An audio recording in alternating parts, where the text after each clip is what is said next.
Buenas noches, ¿cómo están todos? Estamos aquí reunidos una vez más, pareciendo juiciosos, pero no lo somos.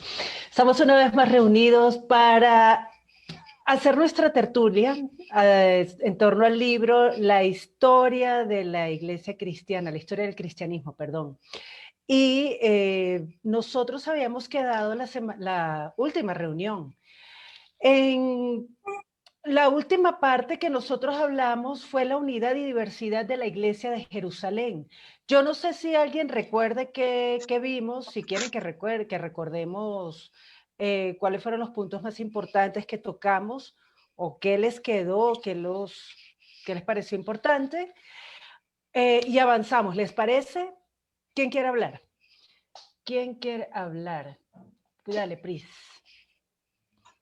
Bueno, en este punto quedó sobre la mesa quiénes son los gentiles.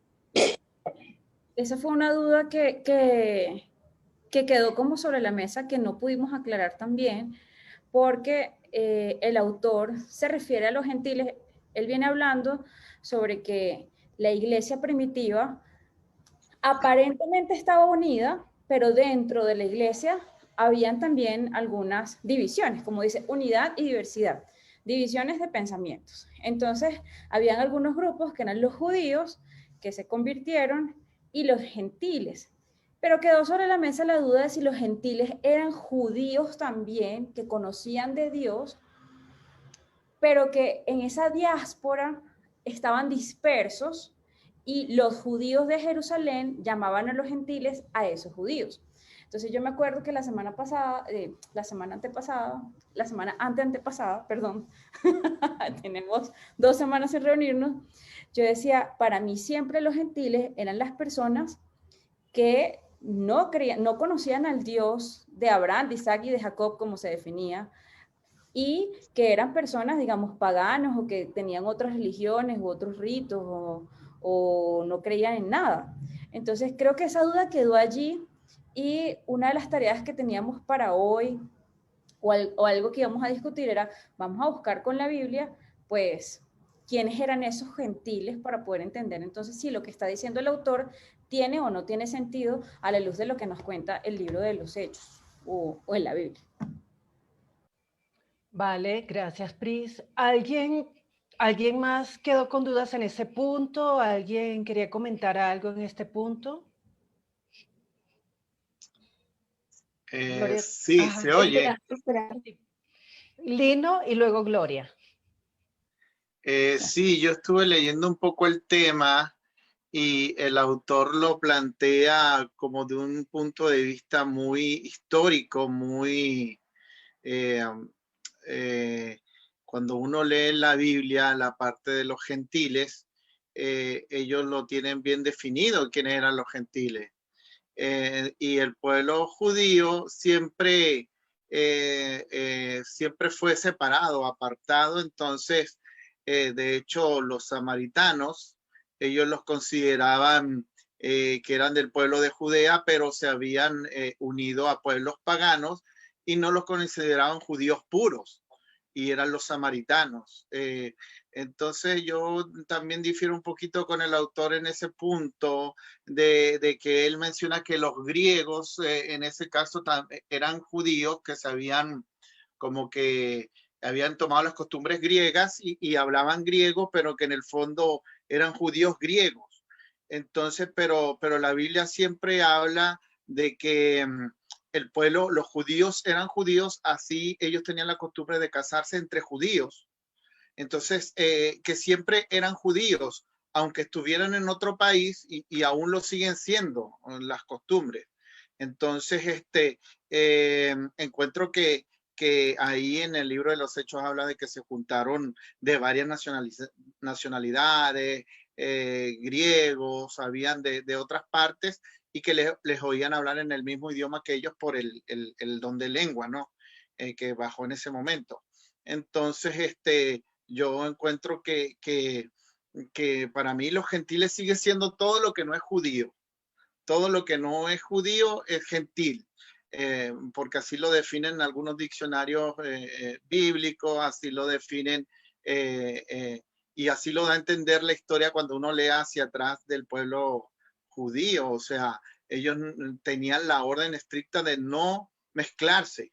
Y cualquiera que se mezclara ya no era propiamente judío. En este caso, los samaritanos, que estaban muy cerca, ellos lo consideraban un pueblo de segunda, a pesar de que tenían raíces judías. Entonces, yo encuentro que los que salen ahí son griegos, no son judíos griegos o algo así. Es mi punto de vista por lo que estuve investigando un poquito, aunque no me quedó mucho tiempo de investigar, pero fue Listo. lo que me dio. 2 semanas y no le quedó tiempo para investigar. Muy mal, Liz, no me te estoy molestando. Hay un punto bien importante aquí, los samaritanos no eran judíos. Y eso tenemos que entenderlo. Habían 12 tribus de Israel y las 12 tribus de Israel se dividen tras la muerte de Salomón, cuando creo que es Jeroboam, que tuvo el problema con Roboam, algo así. Eran los dos. Lo cierto es que tienen ese conflicto y se dividen las 12 tribus de Israel. 10 se van para el norte, la tribu de Judá y la tribu de Benjamín, si no estoy mal, son las que se van hacia el sur y son las que se quedan con ese apelativo de judíos. Entonces los samaritanos no eran judíos porque no pertenecían a la tribu de Judá. O sea, hay que diferenciar qué era de la tribu de Judá y qué era hebreo o israelita. Entonces, sí, ellos eran israelitas, pero no eran judíos, los samaritanos. Sin embargo, su Dios sí era el Dios de Abraham, de Isaac y de Jacob. Y ellos recibieron la ley, y ellos recibieron los profetas y tuvieron mucha relación con todo el conocimiento de lo que era mejor dicho, tenían conocimiento de lo que era el Mesías y la promesa de la venida de Dios. Entonces, no podemos confundir esos puntos. El hecho de que ellos no fueran judíos, los samaritanos, no implicaba que ellos desconocieran quién era el Dios de Israel, Yahvé o Jehová, o como lo llame la traducción que tengamos, pero sí sabían y tenían la esperanza mesiánica y la venida del reino de los cielos. Entonces, este es un punto que tenemos que tener en cuenta, porque una cosa es diferente a ser israelita que ser judío. Los judíos son israelitas, pero no todos los israelitas son judíos. Y los que fueron el día de Pentecostés, que escucharon a los discípulos hablando en lenguas, si esa gente está en el templo, fue a adorar, es porque conocían al Dios de Israel. Ellos conocían el templo de Jerusalén y sabían cuál era la promesa que había sobre ese templo. Entonces, ese es un elemento importante para nosotros entender quiénes eran estos gentiles que iban al templo. Entonces, Lino, ¿tú querías cerrar la idea para darle la palabra a Gloria? Sí, bueno, cerrar la idea que, bueno, yo no mencioné que los samaritanos fueran judíos, porque los judíos a quienes se mezclaban, así tuvieran sangre judía o hebrea, no los consideraban, ya eran mezclados, ya no eran propiamente judíos, y los samaritanos entran en ese rubro. Y bueno, y allí en el templo sí habían medos, partas, elamitas, habían todas las regiones de por ahí. Por eso es que el tema es que de esto es diversidad, ¿no? Que había una diversidad, pero siempre es importante entender que los judíos le hablan al pueblo gentil, y en el Antiguo Testamento se habla del pueblo gentil, todo aquel pueblo que no es judío y que de alguna manera tenía que alcanzar las promesas de Dios a través de la predicación. Entonces, siempre es bueno entenderlo, porque de repente mezclar un poco los términos, bueno, sí es judío, pero a la vez gentil. Entonces ahí uno empieza como a divagar. Entonces, y siempre es bueno entender el contexto de la Biblia. Entonces, eso es lo que uno observa en la escritura. Listo, gracias Lino. Glorita, ¿qué querías comentar tú? Gloria. Se nos fue la gloria. ¿Alguien más quiere aportar algo en este punto? Pau, Caro, Marta. ¿Nadie? Pau. Es que se me viene aquí a la mente con lo que está comentando Lino, y es cuando la mujer samaritana se encuentra con el Señor Jesús. Fíjate que ella también tenía la esperanza o sea, ella creía en ese Jesús, en ese libertador, en ese que iba a venir, a pesar de que ella no era judía, pero era del pueblo de Israel, o sea que ella sí creía en el Dios de Israel y por lo tanto ellos no podrían ser llamados gentiles, ellos todavía tenían esa fe y esa creencia de la venida del Mesías. Inclusive ella le dice, ¿dónde debemos adorar? ¿En el monte Gerizim o en el templo de Jerusalén? Le pregunta y le dice, y el Señor Jesús a ella es que se le revela que Él es ese a quien ellos estaban esperando. Entonces, si ellos están esperando, ellos no pueden ser llamados gentiles. Es mi opinión. Pues sí, aquí hay históricamente, o por lo menos vamos a partir de el léxico que está utilizando Justo González. Él está llamando gentiles a todos los que pertenecen a la iglesia, mejor dicho, todos los que no son de la iglesia de Jerusalén. Lo que no es Palestina, todo lo que está fuera de Palestina, vamos a asumir que es, yo estoy de acuerdo con Justo González, me parece que por lo que dice la escritura, yo sí creo que él que es acertada su forma de llamar gentil a todos los que no pertenecían a ese espacio geográfico llamado Palestina. ¿Qué iba a decir Priscila? No, termina tu intervención. O sea, después de ti yo puedo intervenir. No, ya, dale, tranquis. No, sí, que a mí me parece que la definición de Justo González no deja por fuera tampoco a los paganos o a los que vienen o los que creen en otros dioses. O sea, es decir, judíos son solamente aquellos que provienen de la tribu de Judá, que se asentaron en Jerusalén, actualmente Palestina, esos son judíos. Y ellos veían como gentiles a todos los demás, vengan o no vengan del pueblo de Israel. Me parece que incluye pueblo de Israel que no se hayan sentado a Jerusalén, o sea, pueblo de Israel que fue disperso en la diáspora, e incluye también a gente que no creía en el Dios de Abraham, de Isaac y de Jacob, pero que eventualmente empezó a creer como ese romano que estuvimos leyendo la vez pasada, el soldado romano que tenía temor de Dios. Y ahorita hay un punto que además él lo sustenta. Él habla de la unidad y la diversidad y dice que hay judíos hebreos y judíos griegos, digámoslo así, lo separa así. Y él menciona ese concilio o esa elección de 7 diáconos que están hechos, en donde por lo menos yo sí veo que se sustenta la teoría de él, porque los que estaban llegando allí eran unos todos con nombres griegos, como dice él, que no estaban asentados en Palestina, que no eran propiamente judíos según esa definición, y entonces ahí hay un contraste, ¿no? Ahí hay un tema que me imagino que ahorita cuando lo vayamos a revisar lo vamos a ver. Entonces no me parece tan alocado lo que él está diciendo, al menos con lo que yo leo en Hechos, hasta el capítulo, no sé, 7, del 6 al 7, yo veo que esa definición que él hace sí se sustenta con lo que sale en Hechos. Sí, estoy de acuerdo. Entonces, Pau, ¿tú querías decir algo?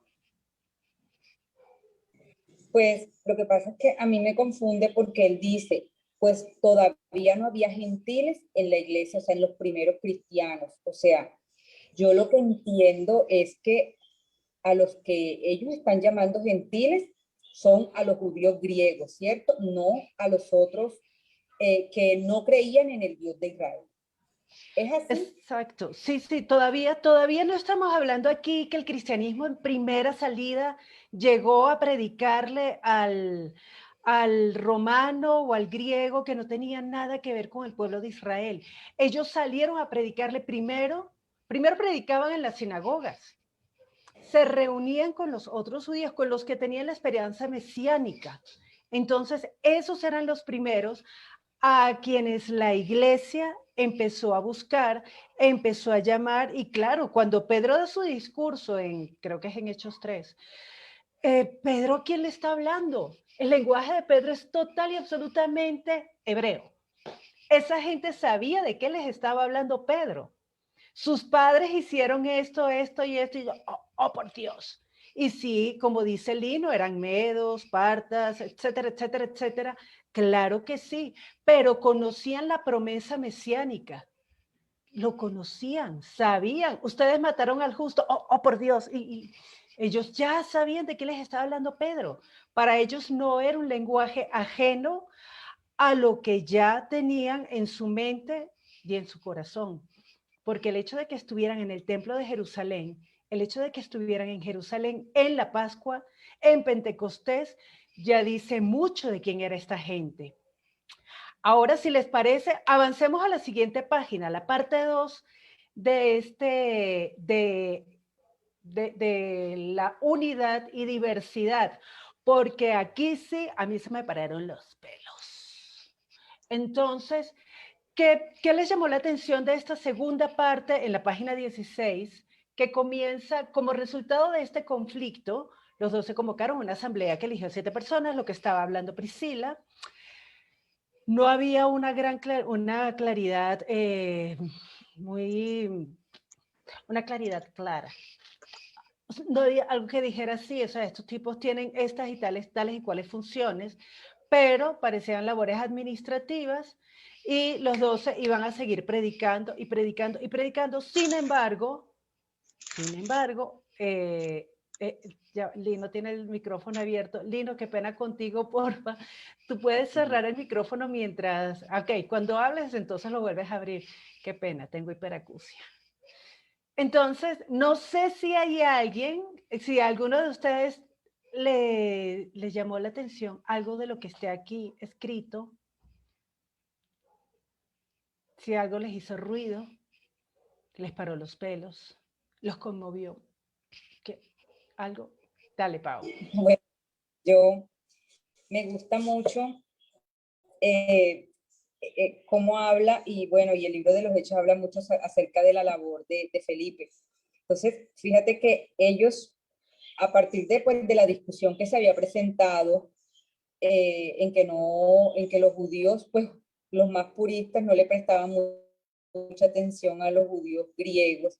Entonces, bueno, resultan hacen este grupo para que se encarguen de estas tareas, y vemos, o sea, que no nos está describiendo cuál era la tarea puntual, específica que ellos tenían que hacer, pero mira, Felipe, cómo el libro acá menciona la tarea que él realizó acerca de cómo llevó el evangelio hasta Samaria, ¿verdad? Dice.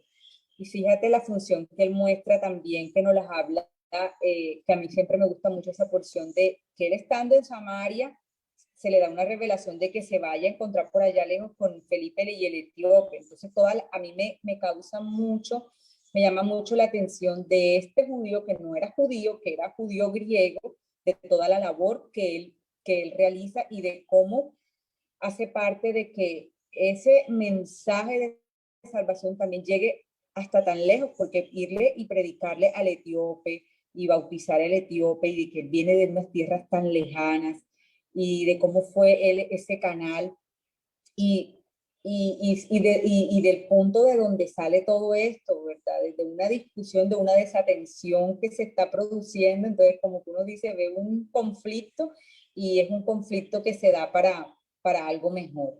Entonces me llamó mucho la atención la labor de Felipe. Gracias, Pau. Sí, es bien importante eso que está hablando Pau, porque ahora que lo pienso, este etíope tenía el libro de Isaías. Estaba leyendo el libro de Isaías y era etíope. Súper interesante el punto. Pris, ¿qué querías comentar tú?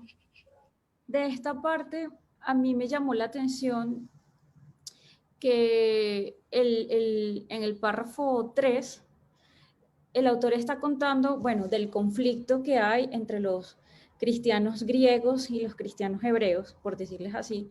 Y entonces, como resultado de ese conflicto, como lo cuenta él, se convoca una asamblea que elige a 7 personas para hacer labores administrativas mientras los apóstoles iban a predicar. Y él empieza diciendo que en ese capítulo hay una defensa muy importante que es la defensa de Esteban. Esteban es uno de esos 7 diáconos que es elegido en el capítulo 6. Y en el concilio.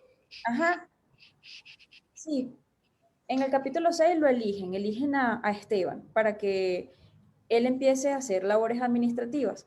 Pero entonces a Esteban lo meten preso y él empieza en ese arresto, Esteban hace todo un discurso y entonces lo terminan apedreando. No es eso lo que me llama la atención. El autor narra toda esa parte y digo, bueno, sí, está bien. ¿A qué punto quieres llegar? Él dice que el concilio estaba compuesto principalmente por judíos antihelenistas. Y esos judíos antihelenistas se niegan a escuchar a Esteban y lo apedrean y lo matan. Pero entonces quedé así como, ¿cómo así que el concilio? Exacto, estaba compuesto por judíos antihelenistas, o sea, cómo el autor llegó a esa conclusión y no me está dando ni siquiera los insumos para yo decir, bueno, 2 más 2 es 4. Fue como una afirmación categórica y no hay como insumos para yo decir, bueno, ok.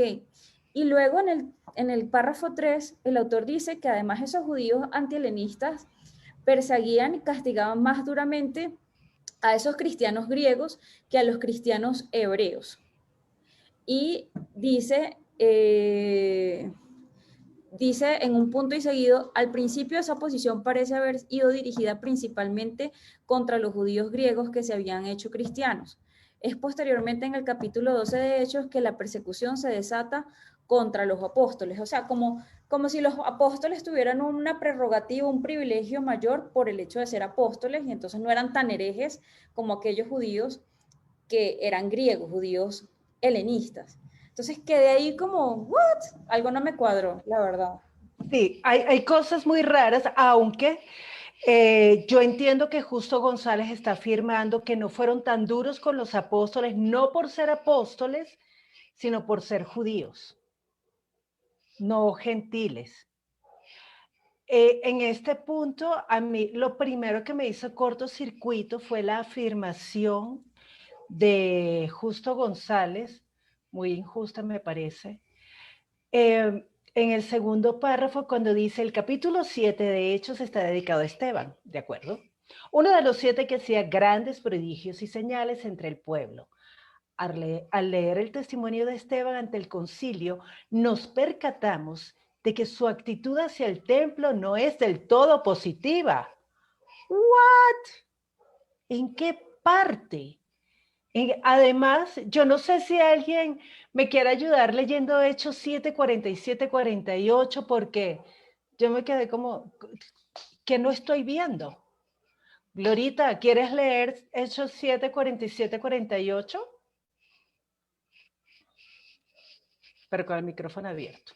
Please.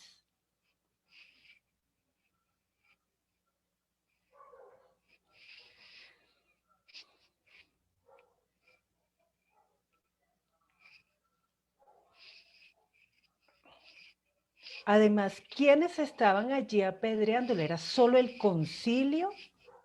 ¿Era solo el concilio? O sea, justo. ¿Qué traducción tienes tú? Dale, Glorita. Bueno, dice, en esta versión que tengo dice, sin embargo fue su hijo Salomón quien se lo construyó, pero como el Dios Todopoderoso no vive en lugares hechos por seres humanos, dijo por medio de un profeta, el cielo es mi trono, sobre la tierra apoyo mis pies, nadie puede hacerme una casa donde pueda descansar, yo hice todo lo que existe. Ese es al 50. ¿Hasta No, hasta es dónde? 47, 48. Yo no veo allí una actitud hostil hacia el templo. ¿Ustedes ven alguna hostilidad ahí? Yo no la veo. O sea, realmente que dice Pris, Pris, Pris.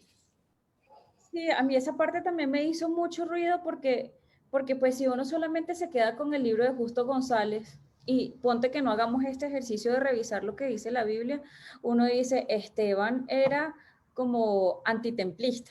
No sé cómo decirlo. Esteban era en contra del templo, era un tipo que le tenía aversión al templo como tal. Y Esteban no está diciendo eso en ningún lado, lo que está diciendo es que Dios no habita en construcciones humanas y pues al decir eso no quiere decir que tú estés en contra del templo. Entonces sí me pareció como bien loquito ahí eso, como que al autor se le ocurrió decir eso, él lo interpretó así y dijo, ay, este tipo detesta el templo, entonces vamos a poner así. Sí. Este es mi Vamos aporte, a apedrearlo. este es mi aporte a la historia del cristianismo. Martica, ¿tú querías decir algo? Sí, quería decir algo, pensé que estaba en el lugar equivocado, pero sí es el mismo párrafo. Sí, yo estaba, cuando estaban preguntando qué les llamaba la atención, en el párrafo como cuarto dice que todo lo anterior nos lleva a concluir que los miembros del concilio se preocupaban más por los cristianos griegos que por los hebreos y empieza a ser ahí como una diferencia de lo que hacían los unos con los otros. Y de todo esto, pues me llama un punto la atención y es que ellos predicaban, bueno, hablaban, era de la resurrección y que tiempo después es que solamente, o bueno, no solamente, se empieza a hacer más énfasis en la crucifixión. Entonces uno siempre está como, oye, yo estaba pensando que como que era siempre el tema porque a este tiempo actual, digamos, de que era pequeña y empecé a conocer algo del Señor y por la parte religiosa y todo eso. Martica, qué pena, perdóname. ¿Tú puedes leer esa parte que estás hablando de la resurrección y la crucifixión, porfis? Ujú, espérame, a ver, ya la busco. Ujú, ¿ahora dónde andará? Espérame, ya la busco. Si alguien quiere continuar mientras yo busco, no hay problema. O bueno, tranquila, si quieres, mientras tú sigues hablando, alguien nos ayuda a buscar esa parte. ¿Qué querías decir tú en ¿No será esa? que está más bien en el subtítulo donde dice la vida religiosa?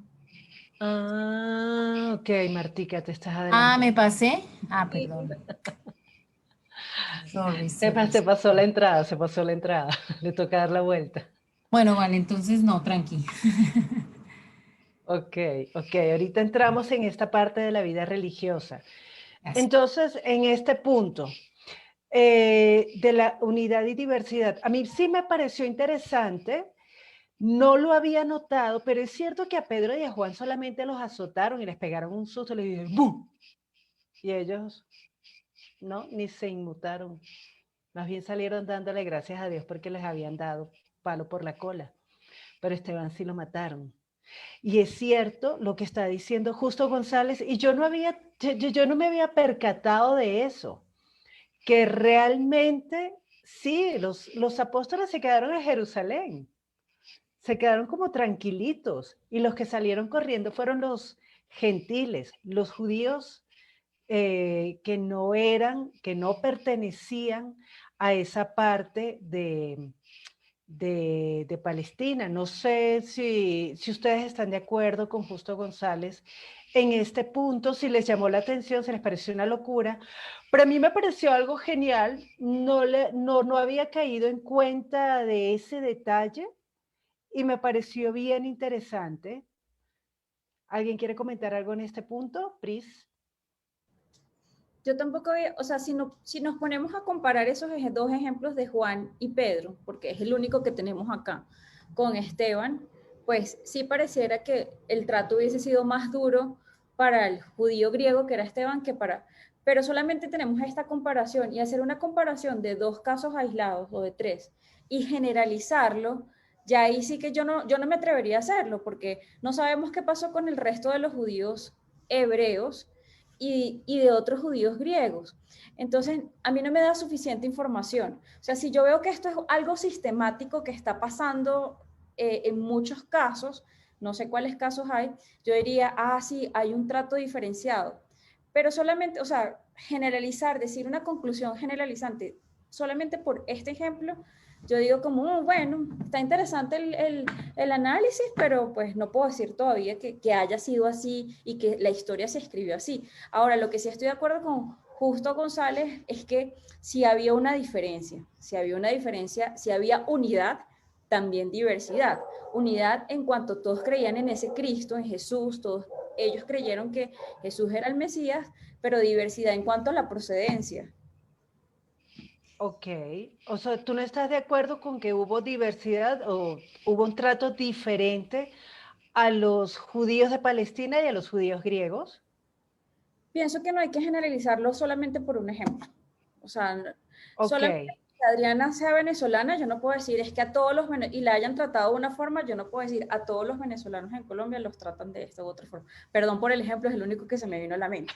En cambio, exacto, digamos, pongamos este ejemplo. Adriana es nacionalizada colombiana porque es de familia colombiana, pero hay otros venezolanos que no son nacionalizados, sino que son residentes. Entonces yo no puedo, por el ejemplo de Adriana, generalizar a los venezolanos residentes y a los nacionalizados. O sea, no me parece prudente decir esa vale. información solo por un caso. Ok, antes de mirarlo en la escritura, le voy a dar la palabra a Paola, que estaba levantando el dedito en vez de levantar la mano azul.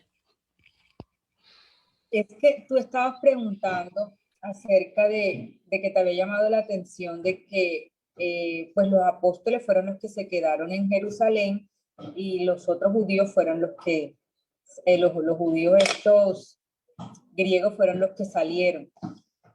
Que eso es lo que, no, lo que el autor justo está diciendo. Y ya algo que nosotros vemos en el libro de los Hechos es que cuando Felipe está en Samaria, que ya ha hecho como todo el trabajo de llevar la palabra, de llevar el mensaje, y muchas personas se están reuniendo, vemos que ahí sí Pedro y Juan salen corriendo para allá a fiscalizar qué es lo que él está haciendo por allá.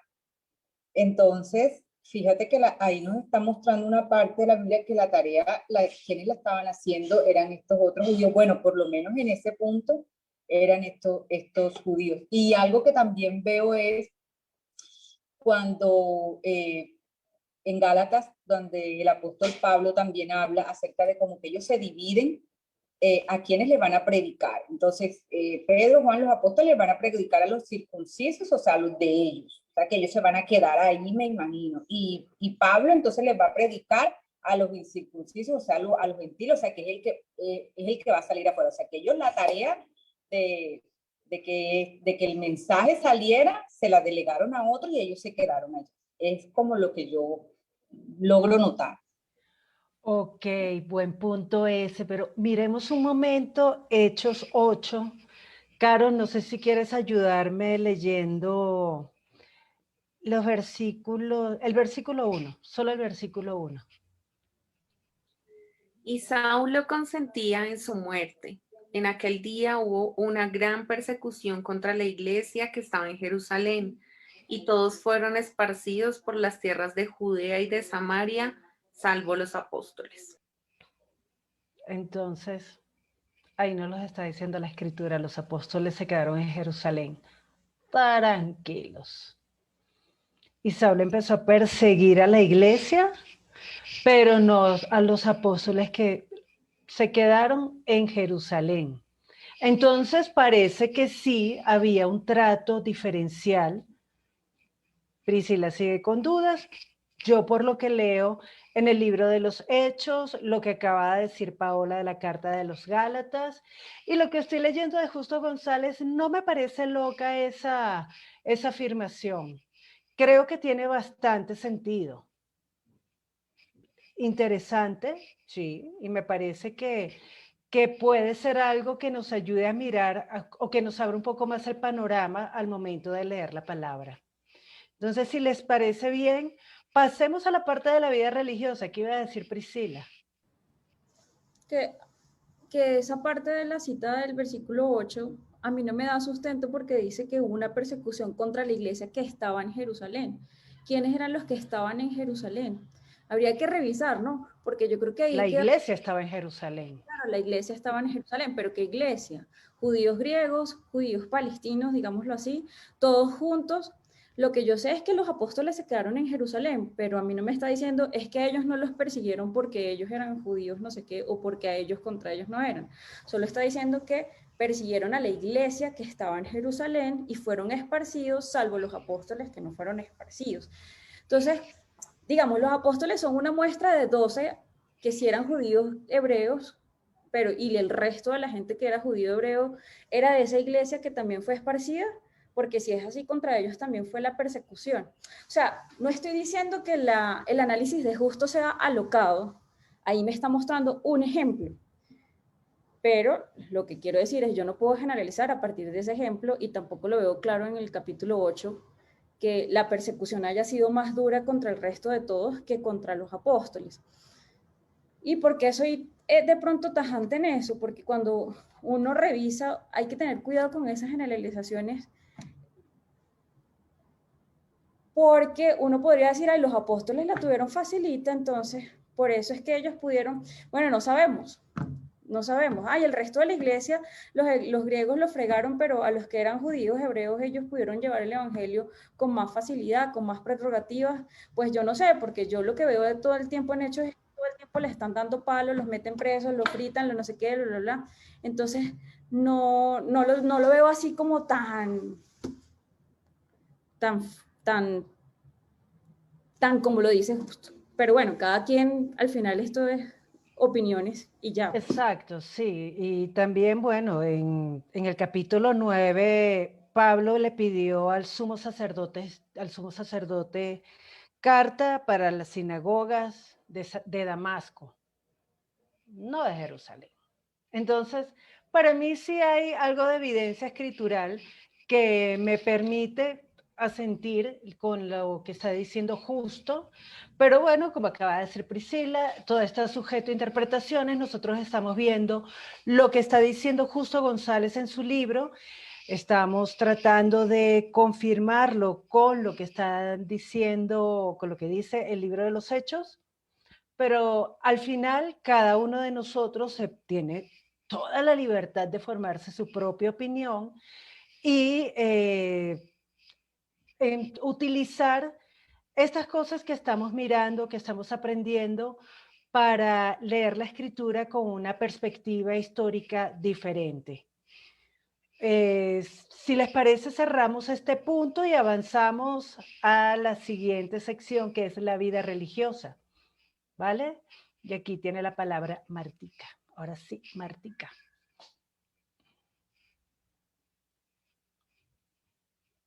Ay, Marta, no sea rogada, hable. Ya. No, si yo se acuerda que les dije, creo que estoy en el lugar equivocado. Sí, claro, estaba más en el otro pedacito. Bueno, no, lo que estaba diciendo es que me llamaba la atención porque uno siempre ha escuchado es como que le hacen más énfasis a la parte de la crucifixión del Señor Jesús, pero ahí pues en el libro de Justo González está diciendo que el comienzo de la iglesia hablaban era más de la resurrección. Entonces, pues me llama la atención eso, ¿en qué momento? ¿Cuándo fue que eso? Pues eso es como una pregunta ahí que me hago yo. ¿En qué momento fue que eso cambió? ¿Y por qué cambió? ¿Cuál sería como el propósito de que eso cambiara? Porque realmente la resurrección es la, o sea, básica, es importantísima. Claro, obviamente en la muerte del Señor nosotros entendemos que eh, por esa muerte nosotros tuvimos el perdón de pecados y bueno, todo lo que ya nos sabemos, ¿no? La base también del Evangelio, pero la resurrección es súper importante, porque si Él no resucita, pues nada hubiera pasado, así lo dice Pablo, ¿no? Pues nada, esto es una bobada, estamos aquí jugando. Entonces, eso me queda como sonando, ¿en qué momento y cuál, sobre todo, cuál fue el propósito de hacer ese cambio tan importante ahí? Era eso, chicas, muchas gracias.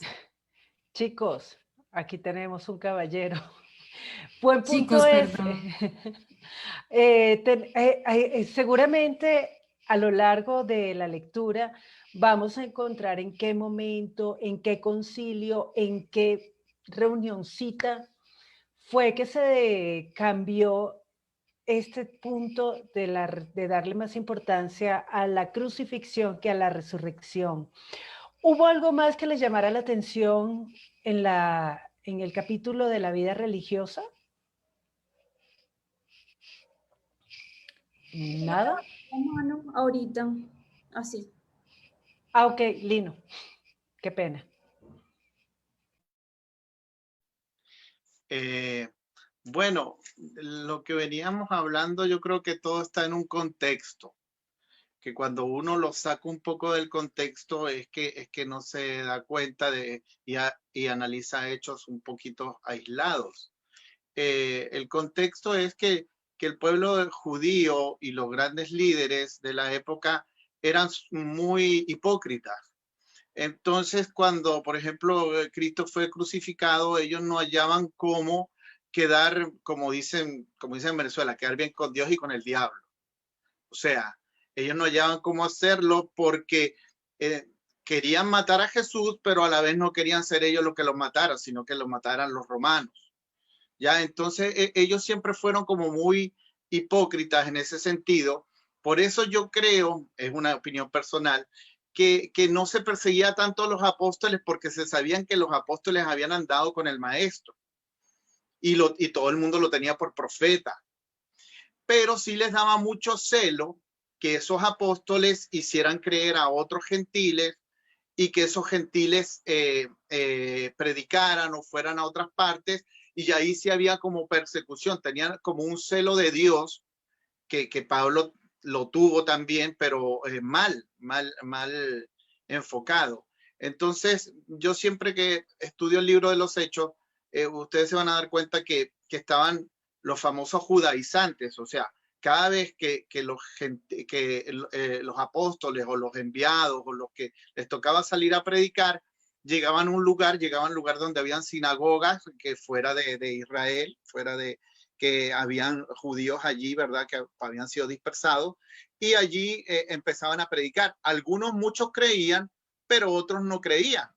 Entonces, esos que no creían eran judíos que siempre le tenían rabia, vamos a decirlo así, al Evangelio, a Cristo, y siempre iban detrás de Pablo, detrás de los misioneros, a decir que no era verdad, que no les pusieran atención, que no les pusieran cuidado.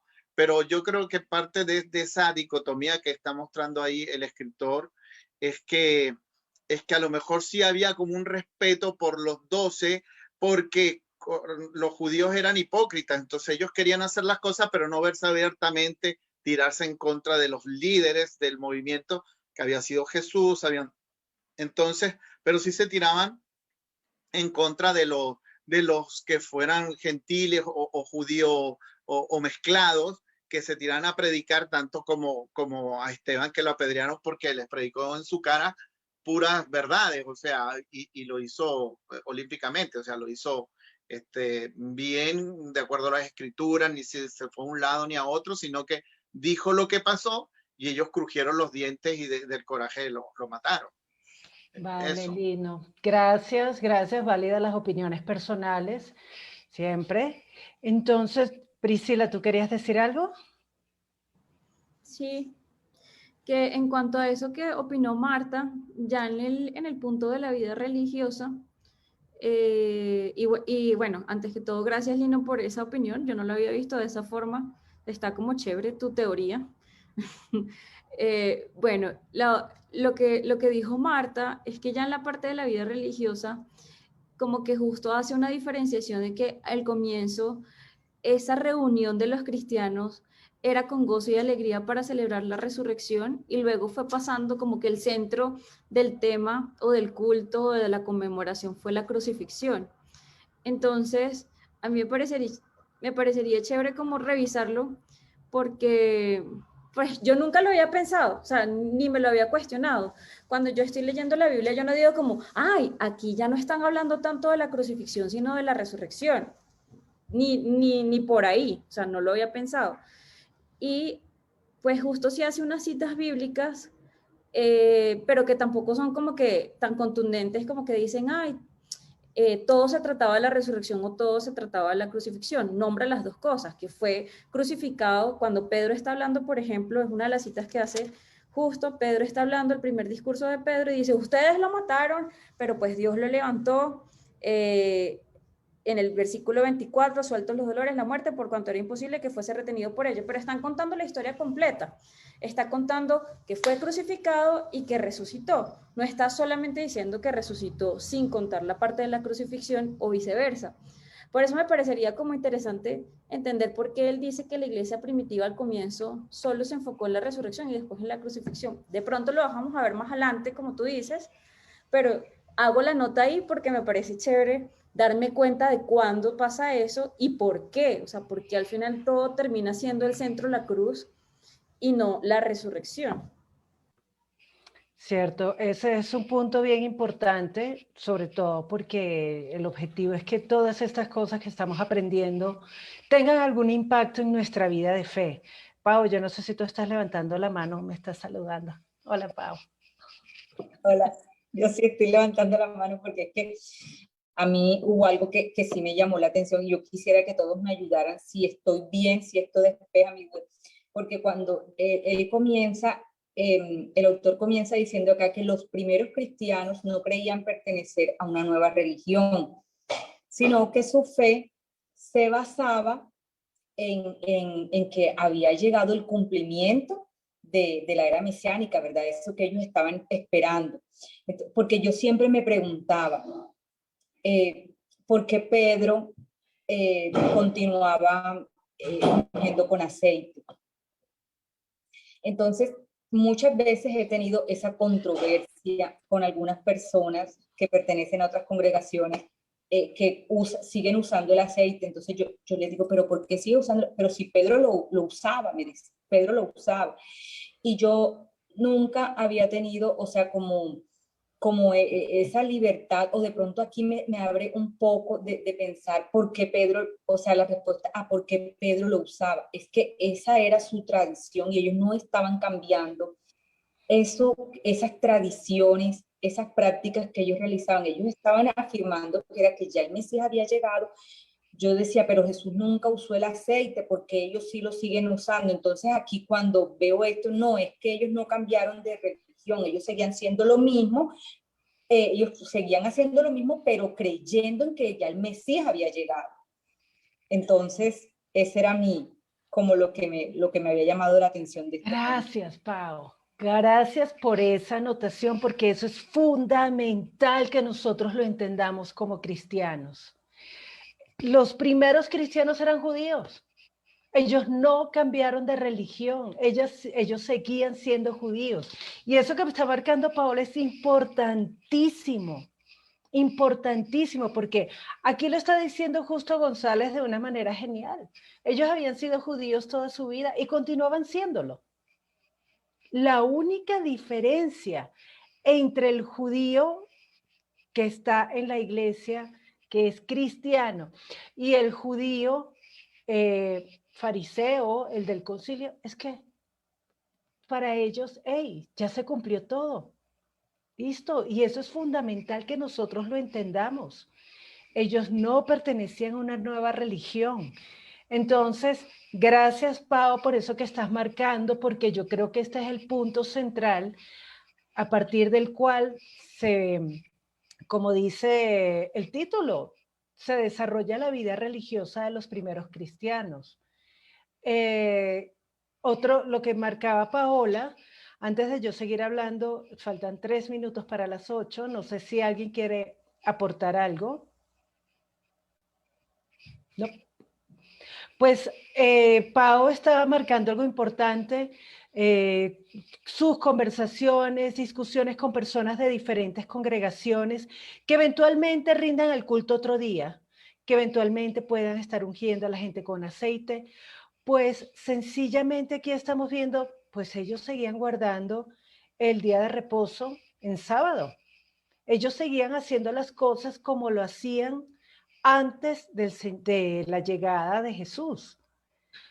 Y esto es bien importante, por lo menos en mi óptica, porque nosotros tenemos que aprender a respetar lo que hacen y lo que dicen y la forma en que viven su fe las personas que no pertenecen a la misma congregación de nosotros o que hacen las cosas de una manera diferente, pero siguen teniendo la certeza, la convicción de que Jesús es el Cristo, el Hijo del Dios viviente, que Él murió por nuestros pecados, que resucitó, que ya nos abrió el camino, Él es el camino para el Padre.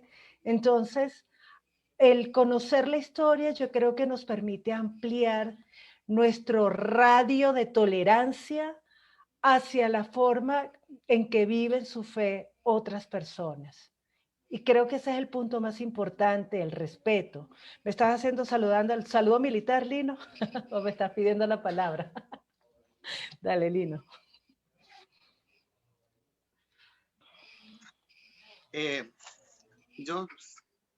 Lo que uno ha leído cuando uno se convierte y cree en el Señor Jesucristo y hay un cambio de vida, no de religión, sino es vida misma, vida pura.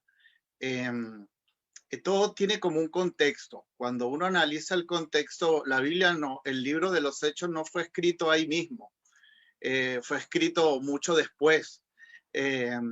Las cosas funcionaban más o menos bien cuando estuvieron vivos los apóstoles.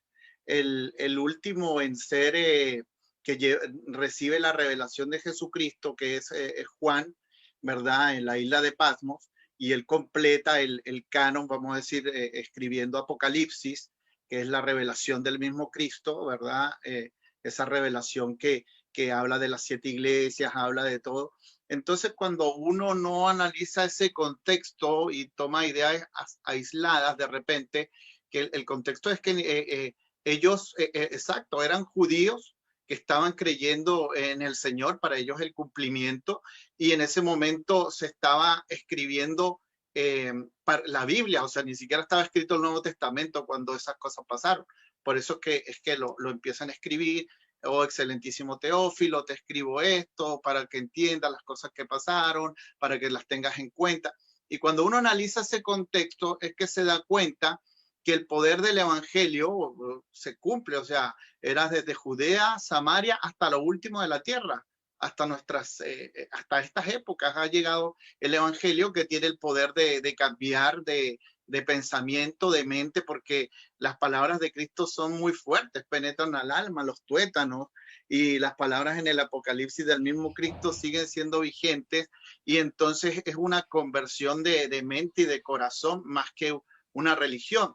Y en ese aspecto, por ejemplo, cuando yo soy tolerante con otras religiones falsas, porque no creen lo que está escrito en la Biblia de acuerdo al contexto como fue escrito, y tienen sus pensamientos y uno termina aplicándoles historia para darles como entender como que sí, como que no, pero no hay un cambio de vida en ellos, no tienen revelación de las escrituras por el Espíritu Santo, no, es simplemente eso. Nosotros hemos creído que el Espíritu Santo nos dio revelación de las Escrituras y nos hizo un cambio de vida, un nuevo nacimiento, en el cual si las personas no lo han experimentado, bueno, están bajo una religión, no bajo el evangelio puro de nuestro Señor Jesucristo. Entonces, todo eso hay que verlo en un contexto general, y, porque después, bueno, a lo mejor después más adelante lo analizamos. Estuve viendo que este escritor escribe algo como que relaciona a Pablo como un no apóstol, y que él no estaba cerca de los apóstoles. Lo que pasa es que hay que entender que Pablo se convirtió. Pablo era un judío ortodoxo, perseguidor de la iglesia, maltratador, y se convierte. Entonces, esas son las cosas que a mí me llaman la atención, en el cual el libro debe ir enfocado más hacia esa parte del espíritu, del cambio sí, bueno, Lino, esto es un libro de historia, por eso no se enfoca en el espíritu, se enfoca en hechos históricos, y esto es bien importante que todos estemos claros en el punto. Son hechos históricos, y hechos históricos que todavía tienen que ver con nosotros y que pueden aportarnos mucho para nuestra vida de fe. Como ya son las 8:02, se nos pasó la hora.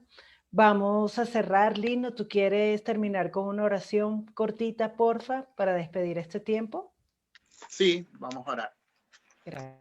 Padre, te damos gracias por que a través de este libro que tú nos estás poniendo a dialogar, a discutir, a informarnos, también nos hablas a nuestras vidas, y sabemos que hay cosas que a veces nos sirven como una motivación, como una guía para leer las escrituras, que son lo que verdaderamente nos ayuda y nos cambia y nos fortalece. Te pido porque sigamos pudiendo entender a este autor, a este libro, y que todas estas tertulias de discusiones nos ayudan, porque verdaderamente nos ayudan, y sabiendo que es historia, y sabiendo que también tú actúas a través de esa historia. Te damos gracias por cada una de las hermanas que está aquí presente. Te damos gracias por lo que tú nos quieres mostrar, nos quieres enseñar. Te damos gracias por la fuerza que nos das para motivarnos en esto y para salir adelante en nuestra vida cristiana. Todo esto te lo pedimos en el nombre de Cristo Jesús. Amén. Amén.